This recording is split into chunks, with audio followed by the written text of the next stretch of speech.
The myth is that you cut them off with a pair of secateurs.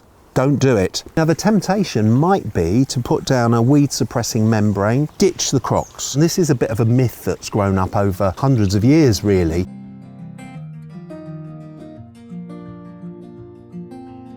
Hello, I'm David Hurrian and I've been a horticulturist all my life, about 50 years and counting now, and I've gardened since I was a little 5-year-old. And there are lots of things that I've picked up along the way about my favourite hobby and my profession that I now think of as bits of myths that I think we ought to bust. So stick with me and we'll bust some myths along the way. Now, one of my biggest bugbears when it comes to horticulture, to be honest, is whether you should crock your pots or whether you shouldn't crock your pots. And this is a bit of a myth that's grown up over hundreds of years really, and it's really worth thinking what you're going to grow in your pot.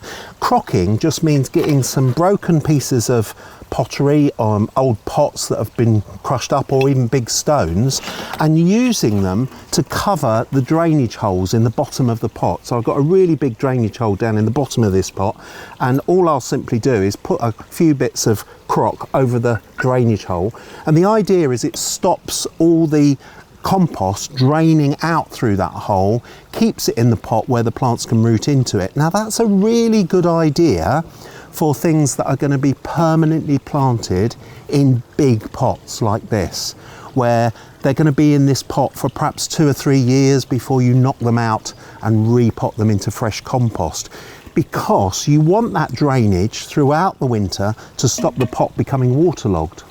However, if you're just going to plant this up for summer, ditch the crocks. You want to try and keep as much moisture in this compost during the summer as possible. So if you're putting bedding plants in here or summer bulbs in here, then don't put crocks in, because you want to keep that water where the plants can use it. And in small pots, just don't worry about crocks at all, because they're not going to be in those pots for long enough for it to make any difference.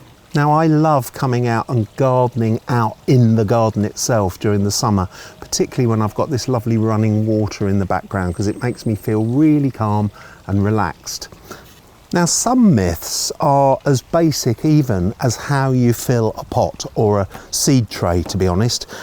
What a lot of people do is they fill their pot roughly level to start with. They then perhaps just knock the top off like that just to get it level, and then they use either a presser board or the bottom of another flower pot to firm and level the top of that compost. Now, that might seem really straightforward and simple, and that there can't be much to argue with about that, but actually what that's doing is it's over firming the surface of the compost whilst the bottom of the compost remains loose and open. So much better, I think, to overfill the pot in the first place, or the seed tray, whatever you're filling, and then get an offcut of old wood and saw through the middle of that, keeping it level with the sides of the pot, and sawing action just first to one side and then a sawing action to the other. And what that will do is it scrapes off the excess and it doesn't compress the soil all in one place, because if we started one side and work to the other, it would be loose this side and firm the other. So we always start in the middle, whether it's a pot or a seed tray.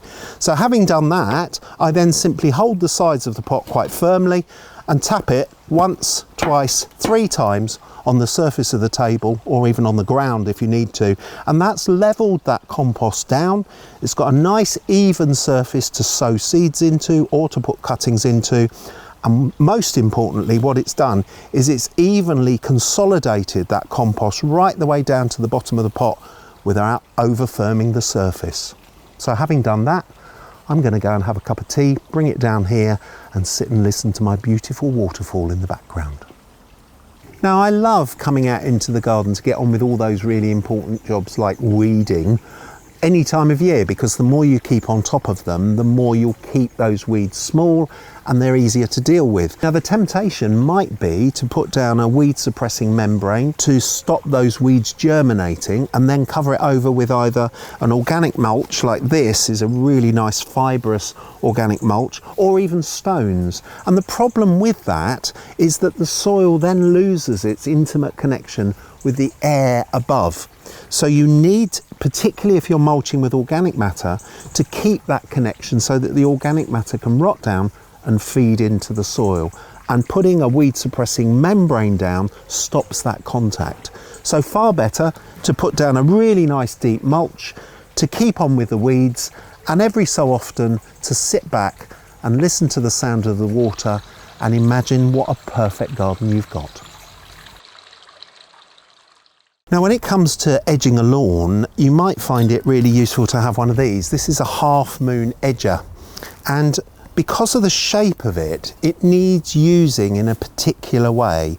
The myth is that you actually use it with your foot on it, because it's got this bent over bit of metal here, that you use your foot on it to cut down through around the edge of the lawn. But the trouble is, if you can imagine, as you push down into the edge of the soil, what you get is a half moon, and then you move it along, and then you get another half moon, and then along and you get another half moon. And the trouble is that you end up with a scalloped cut all the way along the edge of the lawn that hasn't made a nice, neat, careful cut.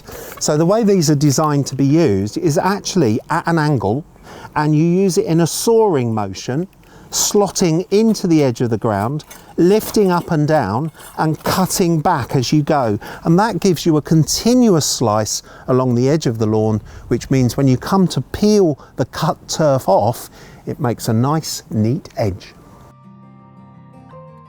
Another big bugbear with me is water shoots. Now you might say, what are water shoots? Well, these are water shoots.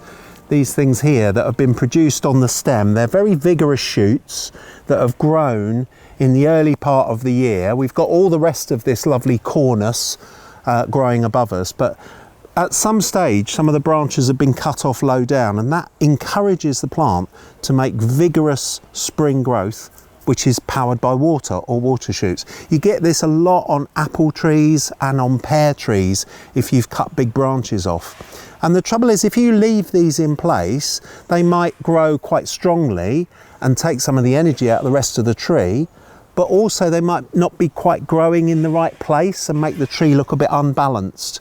So really good idea to take these off. And the myth is that you cut them off with a pair of secateurs. Don't do it, because at the bottom of this shoot, round the bottom of this shoot, is a ring of little buds that you can't see, that are called hidden buds or cryptic buds.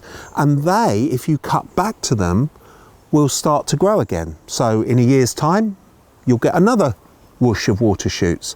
So the trick with this is, forget the secateurs, use what nature intended, the hand, and hold on to the shoot between your fingers, something like this, and then with a sharp motion, pull the shoot down towards the roots. And as you do it, you will pull off the ring of buds at the base of the stem that would be responsible for making more shoots next year. So it's a really good tip to rip the water shoots off your trees rather than pruning them off. So there we are, that's some of my myths busted, and they're things that I really regularly do that makes me a better gardener. And if you've got any myths that you've busted or things that you've done traditionally that you're now thinking might not be the best way to do things, please share in the comments below.